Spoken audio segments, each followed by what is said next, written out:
Paneer Maggi मसाला।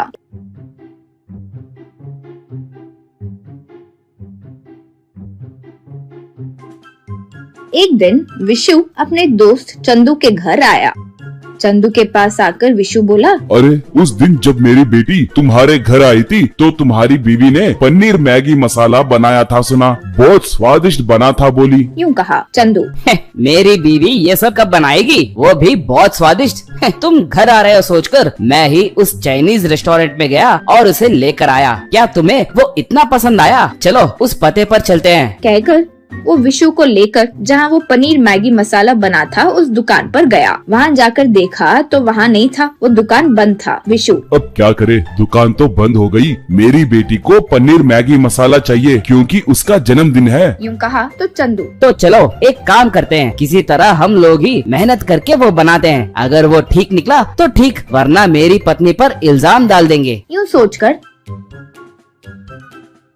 चंदू और विशु दोनों घर पर मेहनत करके पनीर मैगी मसाला बनाए और उसे लेकर गए।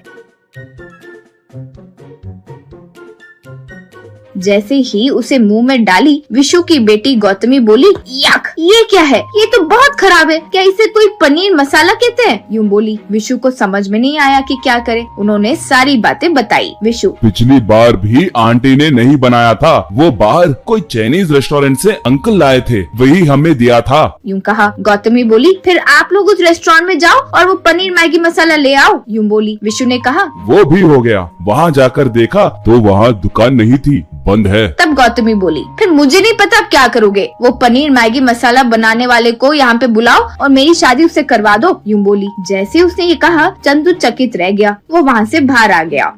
चंदू, ये क्या है भाई, तुम्हारी बेटी पागल है क्या? चाइनीज होटल वाले रसोइये से शादी करना चाहती है? यूँ कहा। तब विशु, क्या करूँ भाई, वो बहुत पर्टिकुलर है, हमें तो उसकी बात सुननी पड़ती है, लेकिन वो हमारी बात बिल्कुल नहीं सुनती। नाराज हुए बस वो अपने आप घर की छत निकाल देती है। यूँ कहा। तब चंदू, वो क्या है? क्या अब तुम सच में उस चाइनीज होटल वाले से शादी कराने जा रहे हो? तब विशु, अब क्या बोलूं भाई, पहले पता लगाते हैं कि वो कहाँ है। कहकर दोनों मिलकर उसे ढूंढना शुरू किए।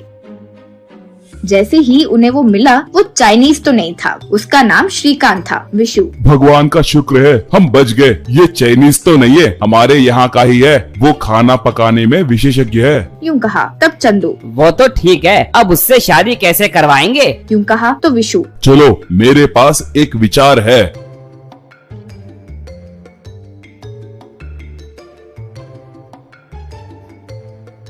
कहकर श्रीकांत से विशु, बेटा हमारे घर में एक छोटा समारोह है, हमें 50 लोगों के लिए पनीर मैगी मसाला बनवाना है, क्या तुम बनाओगे? तब श्रीकांत, मैं बाहर खाना नहीं बनाता हूँ सर, मैं सिर्फ होटल्स में खाना बनाता हूँ। यूँ कहा। विशु, हमारा घर भी होटल जैसा ही है बेटा, दरअसल हम होटल खोलने की सोच रहे हैं। सबसे पहले आप सैंपल की तौर पर पनीर मैगी मसाला बनाओ। कहकर उसे घर ले गए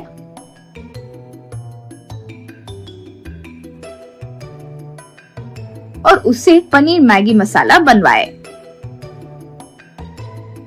वो खाकर गौतमी, हाँ मुझे तो ये बहुत अच्छा लगा। यूँ बोली। तो विशु, क्या उससे शादी की बात करे? यूँ कहा। तब गौतमी, शादी नहीं कुछ नहीं, उसके साथ मिलकर अच्छा होटल बिजनेस शुरू कीजिए, हम बहुत सफल होंगे। यूँ बोली। तो विशु, तुम क्या कह रहे हो? तब गौतमी, हाँ पिताजी, जब से आप रिटायर हुए हो आपको बहुत बोर हो रहा है ना, इसीलिए मैं आपसे एक अच्छा होटल बिजनेस शुरू करवाना चाहती थी। यूँ बोली। तो विशु बहुत खुश हुआ।